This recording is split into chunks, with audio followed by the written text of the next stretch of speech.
Assalamualaikum warahmatullahi wabarakatuh. Apa kabar kawan-kawan? Kita berjumpa kembali dalam video Tim Tanpa Les Indonesia. Nah, admin akan lanjutkan bagian kedua dari bahas soal bentuk eksponen, latihan soal persiapan UTBK 2021 part ke-8 dengan materi bentuk eksponen. Nah, kita pada video sebelumnya sudah bahas nomor 1 sampai dengan 5. Kita akan lanjutkan bagian kedua nomor 6 sampai dengan 10 ya.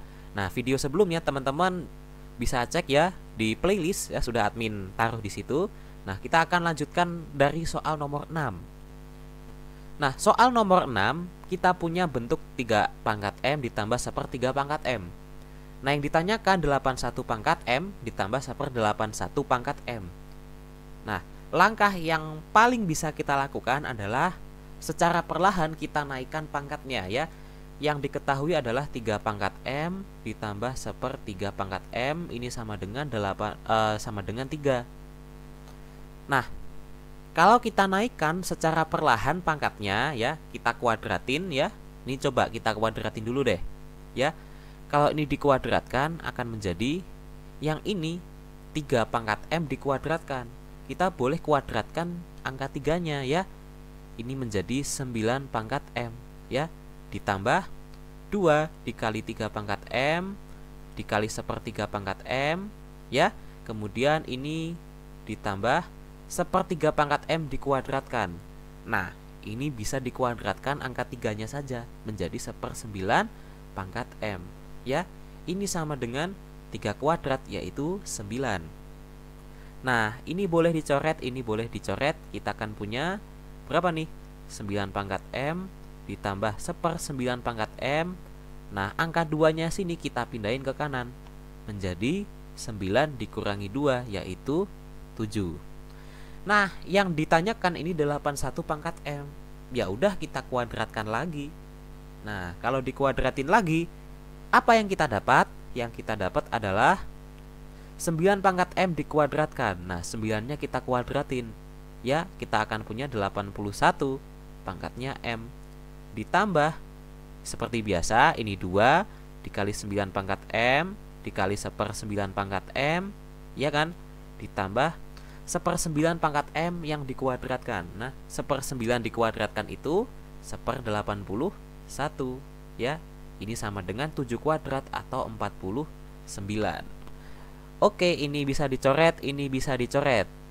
Nah, angka 2-nya kita pindah ke kanan. Ini akan menjadi 81 pangkat M ditambah 1/81 pangkat M sama dengan 49 dikurangi 2 yang ini, yaitu 47. Jawabannya sudah jelas, yaitu yang D. Oke, seperti itu tekniknya ya kawan ya. Jadi kalau sudah pernah bahas soal seperti ini, ketemu soal yang sejenis pasti akan sangat mudah ya. Lanjut ke nomor 7. Wah, ini soal yang bonus ini karena soalnya sangat unik. Di sini kita harus mencari banyak angka 0 ya pada perkalian ini. Nah, sekarang admin tanya, angka 0 itu bisa terbentuk kalau apa? Nah, angka 0 itu terbentuk kalau kita mengalihkan suatu bilangan dengan angka 10. Nah, angka 10 ini ya, itu terbentuk dari berapa kali berapa? Terbentuk dari 2 dikali 5 ya. 2 ini bilangan prima, 5 ini bilangan prima. Jadi kita tidak mungkin bisa membentuk angka 10 kalau tidak ada perkalian angka 2 dan angka 5. Nah, teman-teman perhatikan di sini. Kita cukup abaikan mereka yang bukan bilangan dasarnya bukan 2 dan 5. Ini nggak kepake nih, 3 pangkat sekian, 7 pangkat sekian, ini kita abaikan aja. Karena mereka sampai berapapun itu nggak bisa menghasilkan angka 0 atau 10. Kita cukup perhatikan yang ini, 2 pangkat 7 dikali dengan 5 pangkat 3. Nah, kalau sudah sampai sini udah gampang banget. Kita cari mana yang pangkatnya paling kecil, 7 atau 3. Ya udah, paling kecil kan 3 ya. Berarti jawabannya 3 digit. Nah, masih bingung nggak? Oke deh, kalau masih bingung kita buktikan. Sekarang 2 pangkat 7 dikali 5 pangkat 3. Kita hanya bisa ini ya, 2 sama 5 ini keduanya harus ada. Nah, ada kalanya salah satu dia akan lebih besar nilainya ya. Jadi di sini 7, di sini 3. Nah, otomatis yang angka 2 ini karena 5-nya hanya pangkat 3, maka si angka 2-nya ini dia hanya bisa kepakai sejumlah pangkat 3 ya. Jadi 2 pangkat 3 dikali dengan 5 pangkat 3. Nah, masih ada sisa 2 pangkat 4 di sini. Nah, ini nggak akan kepake. Yang kepake adalah yang 2 pangkat 3. Kali 5 pangkat 3 itu menjadi 10 pangkat 3. Atau ada 3 digit angka 0 ya. 10 pangkat 3 itu 1000. Ya, itulah mengapa kita ambil dari 2 dan 5 ini pangkat yang paling kecil. Nah, kalau ada soal yang lain nih, misalnya berapa digit angka 0 pada 3 pangkat sekian dikali 7 pangkat sekian dikali 2 pangkat 8 dikali 5 pangkat 11. Nah, banyak digitnya berapa tuh kawan? Gampang banget. Dari 2 dan 5 ini cari yang pangkatnya paling kecil, yaitu pangkat 8. Berarti ada 8 digit. Ya, kecuali di sini nanti ada perkalian angka 6 ya, atau bilangan genap. Nah, ini bisa kita uraikan dulu menjadi 2 kali 3. Ya. Nah, 2-nya nanti bisa ikut nambah yang ke sini. Ya, seperti itu ya kawan ya. Ini soal yang cukup unik ya. Oke, nomor 8 sekarang. Kita mulai masuk ke persamaan yang eksponen. Kita punya bentuk ini. 2 pangkat x kuadrat min 6x ditambah 1 sama dengan 1. 1 itu 2 pangkat 0 ya. Nah, berarti ini kita dapat persamaan kuadrat nih. X kuadrat min 6x plus 1 sama dengan 0. Ya kan? Nah, dipenuhi oleh 2 pangkat x1 dan 2 pangkat x2. Nah, yang dicarikan ini. Nah, bentuk ini kalau kita kalikan akan menjadi 2 pangkat x1 ditambah x2. Ya kan? Nah, di sini kita langsung ambil ke rumusnya. Untuk suatu persamaan kuadrat, x1 ditambah x2 itu akan bernilai min b per a, ya kan?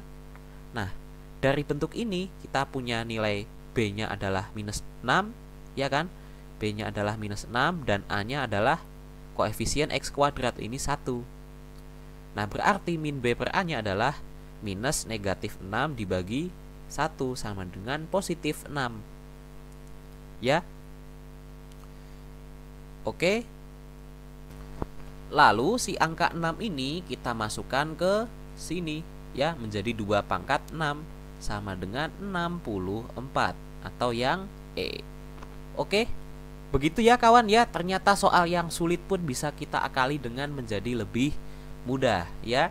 Nah, kita punya bentuk soal yang agak serupa di nomor 9. Nah, diketahui persamaan eksponen seperti ini ya. Kita tuliskan lagi. Nah, kita punya bentuk ini dipenuhi oleh 2 nilai x, yaitu x1 dan x2. Tentukan nilai dari 2x1 dan 2x2. 2 pangkat x1, 2 pangkat x2 dikalikan.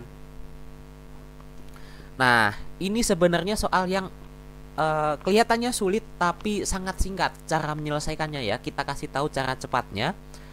Nah, bentuk ini 2 pangkat 2x itu kan tidak lain adalah 2 pangkat x yang dipangkatkan 2, ya kan? 2 pangkat x yang dipangkatkan 2. Ini kemudian dikurangi dengan 2 pangkat x plus 3. Nah, bentuk ini tidak lain adalah 2x dikalikan 2 pangkat 3. Iya kan? Ya, kalau kita punya perkalian ini, maka pangkatnya akan dijumlahkan. Nah, 2 pangkat 3 itu adalah 8. Nah, ini sama dengan 8 dikali 2 pangkat x. Lalu ditambah dengan 15 sama dengan 0. Ya, seperti ini. Nah, di sini supaya lebih mudah, kita akan misalkan 2 pangkat x-nya ini sebagai apa ya? Ya, yang lain lah, jangan p terus, misalkan m. Nah, di sini kawan-kawan perhatikan. Di sini yang ditanyakan adalah 2 pangkat x1 dikali 2 pangkat x2. Nah, kalau kita punya 2 pangkat x sama dengan m, berarti yang ditanyakan adalah m1 dikali dengan m2. Nah, di sini semua yang 2 pangkat x ini kita gantikan dengan m ya. Ini digantikan dengan m. menjadi M kuadrat min 8M ditambah 15 sama dengan 0. Loh, ternyata sudah menjadi suatu persamaan kuadrat biasa. Nah, yang ditanya apa? Yang ditanya M1 dan M2. Nah, persamaan kuadrat ini kan akar-akarnya M1 dan M2. Ya, karena variabelnya M. Nah, kalau M1 dikali M2 ya udah, itu adalah berarti hasil kali akar-akarnya. Itu rumusnya adalah hasil kali itu adalah C per A. Tidak lain adalah 15 dibagi dengan 1, yaitu 15. Jawabannya langsung ketemu yang E. Nah, ternyata mudah sekali ya kawan ya. Kita ternyata tinggal tembak nih. Hasil kalinya adalah 15, yaitu si huruf C-nya ini. Wah, ternyata sangat singkat ya kawan ya. Sekarang kita lanjut ke soal terakhir nomor 10. Nah, ini soal yang mungkin paling sulit karena kita akan menentukan hubungan P dan Q. Nah, P-nya waduh bentuknya ternyata seperti ini kawan. Kira-kira gimana nih cara menyelesaikannya? Oke, nggak apa-apa, kita selesaikan pelan-pelan ya. Kita akan bandingkan nilai P yang panjang ini dengan nilai Q sama dengan 1. Mana yang lebih besar atau yang lebih kecil? Oke. Nah, kita punya XY ditambah XZ ditambah YZ sama dengan 0. Itu berarti kalau YZ-nya kita pindah ke kanan, ya, itu akan menjadi minus YZ, itu sama dengan XY ditambah XZ. Ya kan? Ini adalah minus YZ. Kalau yang kita pindah ke kanan adalah XZ-nya, berarti ini kita akan punya minus XZ sama dengan sisanya, yaitu XY ditambah YZ. Nah, kalau yang kita pindah ke kanan adalah XY-nya, maka kita akan punya minus XY sama dengan sisanya, yaitu XZ ditambah YZ. Ya, seperti itu ya. Nah, P ini kemudian teman-teman perhatikan, ini ada minus YZ, ini ada minus XZ, ini ada minus XY. Teman-teman gantikan masing-masing ini dengan yang sudah kita cari ini. Maka kita akan punya P itu tidak lain adalah, kita tuliskan lagi ya, X kuadrat per X kuadrat. Nah, min YZ-nya ini kita gantikan nih. Min YZ-nya kita ganti dengan yang ini, X kuadrat plus XY plus XZ. Nah, begitu juga dengan ruas yang lain. Ini Y kuadrat dibagi dengan Y kuadrat min XZ. Nah, kita gantikan min XZ-nya dengan yang ini, yaitu ditambah XY ditambah YZ. Kita tambahkan yang paling kanan sekarang, Z kuadrat dibagi dengan, nah ini Z kuadrat, nah dikurangi XY. Min XY-nya kita ganti dengan yang ini, yaitu plus XZ ditambah YZ. Nah, kalau sudah seperti ini, adakah yang bisa dicoret? Ternyata ada. Teman-teman perhatikan yang paling kiri, ini X kuadrat, ini dibagi X kuadrat ditambah XY ditambah XZ. Ternyata sama-sama memuat X. Nah, teman-teman bisa hilangkan X-nya ya. Nah, ini menjadi X doang ya. Kemudian ini dibagi. Ini X-nya berarti berkurang 1 ya pangkatnya ya, menjadi X ditambah ini X-nya menjadi hilang, kemudian ini X-nya hilang juga. Nah, kita punya bentuk ini. Ditambah dengan, nah bentuk yang tengah ini sama-sama memuat Y. Kita bisa hilangkan salah satu Y-nya. Ini kita coret ya. Ini menjadi Y dibagi, nah yang bawah Y-nya juga dihilangkan. Ini dihilangkan 1, Y-nya menjadi Y, ditambah ini Y-nya hilang menjadi X, ditambah yang ini Y-nya hilang menjadi Z. Nah, lalu ditambah dengan yang paling kanan. Sama-sama memuat Z ternyata yang di bagian kanan ini. Kita bisa hilangkan Z-nya salah satu. Ini kita coret menjadi Z. Kemudian ini Z-nya yang di sini kita coret ya. Kita hilangkan salah satu menjadi Z. Ditambah ini Z-nya bisa dicoret menjadi plus X. Plus ini Z-nya bisa dicoret menjadi Y. Maka di sini penyebutnya sudah sama nih. Penyebutnya adalah X plus Y plus Z. Ini X plus Y plus Z. Ini X plus Y plus Z. Sama nih, X plus Y plus Z. Lalu, karena sudah sama, kita jumlahkan aja. Ini X ditambah Y ditambah Z. X ditambah Y ditambah Z. Nah, kita dapat apa? Di bentuk yang paling terakhir, X plus Y plus Z dibagi dengan dirinya sendiri. Ini hasilnya sama dengan 1. Nah, berarti kita hitung P, tadi panjang-panjang itu P-nya nilainya sama dengan 1. Maka jawabannya P sama dengan 1. Nah, Q-nya ternyata sama dengan 1 juga. Berarti kesimpulannya P sama dengan Q. Nah, opsi jawabannya adalah yang apa? Yang C. Kita tanda ini yang C. Oke, itu kawan soal tentang eksponen 10 soal dari yang paling mudah nomor 1 sampai nomor 10 yang sangat menjengkelkan sudah kita bahas semuanya. Terima kasih sudah menyimak, semoga bermanfaat. Nantikan video materi yang lain hanya di channel Tim Tanpa Les Indonesia. Jangan lupa dibagikan kepada teman-teman yang lainnya. Terima kasih. Wassalamualaikum warahmatullahi wabarakatuh. See you next time.